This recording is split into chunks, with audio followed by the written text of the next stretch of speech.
What's up, everyone? My name is Jack Murphy, and in this video I'm going to talk about some common barriers that prevent people from starting to invest. I think a big problem for a lot of Americans is they just never start investing because they're too scared or whatever, and just prevents them from making a lot of extra money that can help them for retirement.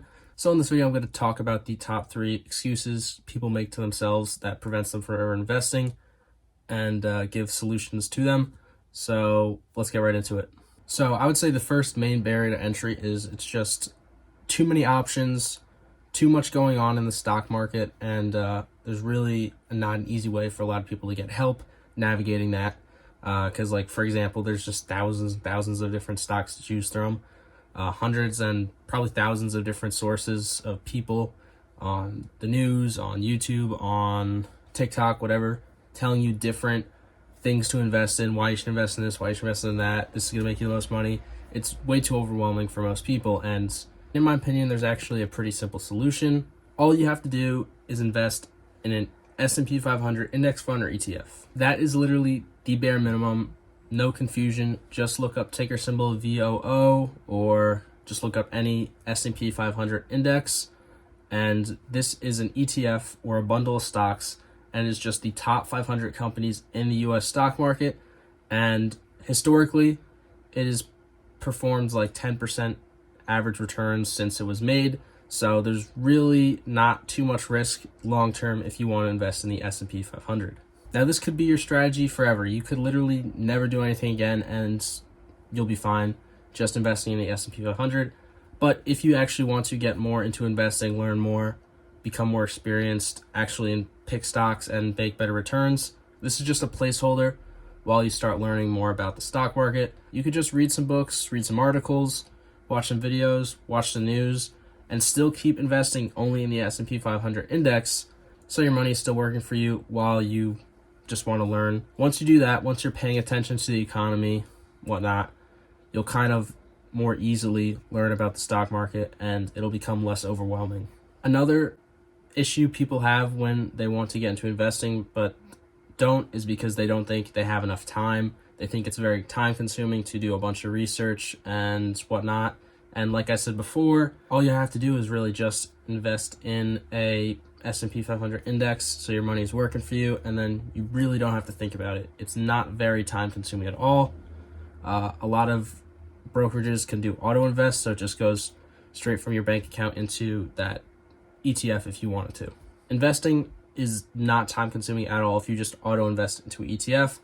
I have my entire Roth IRA like auto invested into a couple ETFs, and I literally don't spend any time whatsoever managing that. And it takes probably less than half hour to set up if you really want to. So you could set it up in a half hour and literally never touch it again until you're 60. And then the third barrier to entry for most people is limited funds. Now, I want to make 2 exceptions to this. If you are spending every non-taxed penny on rent, food, health, transportation, then you probably cannot afford to invest. And if you also are in debt, credit card, student loan, mortgage debt, then you also have to get that handled before you can start investing. But if you are not in any of those 2 extreme situations, you should be investing, even if it is $100 a month. Let's say you have $1,000 invested. Your returns, even if you do great and get, let's say, 12% on $1,000, 12% return is very, very good. You're only making $120. Let's say you have $1 million and you only get like a 7% return, still making $70,000, which is a lot better than $120,000.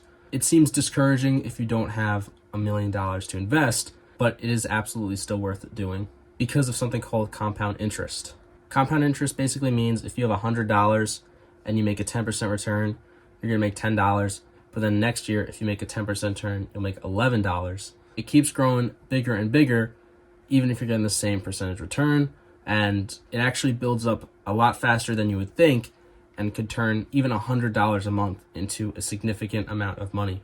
So now I'm going to show you why it is worth investing even if you only have a little bit amount of money. So let's use the example of $100 a month, and let's assume you're starting with $0 invested at an 8% annual return, which is actually less than the 10% that historically the S&P 500 gets.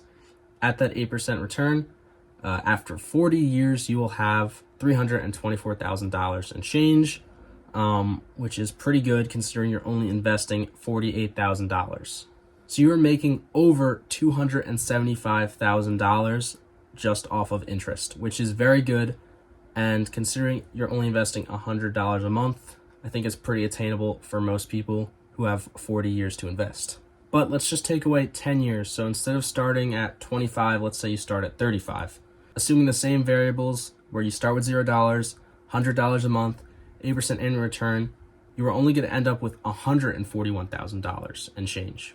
And this is still good because you're investing only $36,000. So you're missing out on over $60,000 of interest just by starting 10 years later. Time is the most valuable asset you have, and the longer you can hold investments, the more money you will make. So even if you can only invest $100 now, doing that now will be far more impactful than doing it in the future. Let's say you think $324,000 isn't a lot of money. Well, that's only if you're investing $100 a month forever, like for the 40 years. You can increase your contributions later down the line and end up with more money. But if you decide to wait to invest, you're going to have to invest a lot more of your own money to actually catch up. So that is why it's still worth investing, even now, even with a little bit of money. I think every person who is not investing right now is basically just throwing money out the back door, and there is literally almost no reason to not be investing. The only two reasons I can think of is you spend every single penny on living expenses and you're currently in debt, but you should still be paying off that debt. So when you're done paying off that debt, you can invest. I challenge anyone watching this right now to comment down a reason you're using to not invest. I'll give you my opinion on why that's not a good reason. Obviously, I'm not a financial advisor.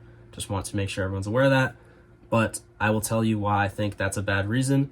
And if anyone can give me a good reason that I can't dispute, I'll pin that comment and admit I'm wrong. But I don't think it's going to happen. But that's everything for this video. Thank you all so much for watching. I look forward to seeing those comments. Peace.